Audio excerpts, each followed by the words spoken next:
পাখির কলতান ও সবুজে ঘেরা এই আশ্রমটি একটি স্বশাসিত আশ্রম, যেটি অবস্থিত হুগলি জেলার একটি ছোট্ট গ্রাম আঁটপুরে।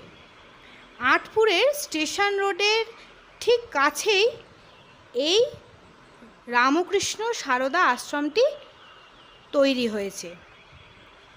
এখানে বছরের বিভিন্ন সময়ে শ্রী শ্রী রামকৃষ্ণদেব, মা সারদা ও সন্ন্যাসী রাজা বিবেকানন্দের বিভিন্ন অনুষ্ঠানগুলো সম্পন্ন হয়।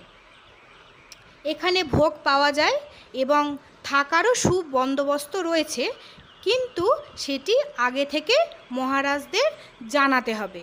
মূল গেটের ঠিক ডান পাশে রয়েছে মূল মন্দিরটি এবং মূল গেটের সামনেই রয়েছে অফিস ঘর, যেখান থেকে আপনারা সমস্ত তথ্য জানতে পারবেন।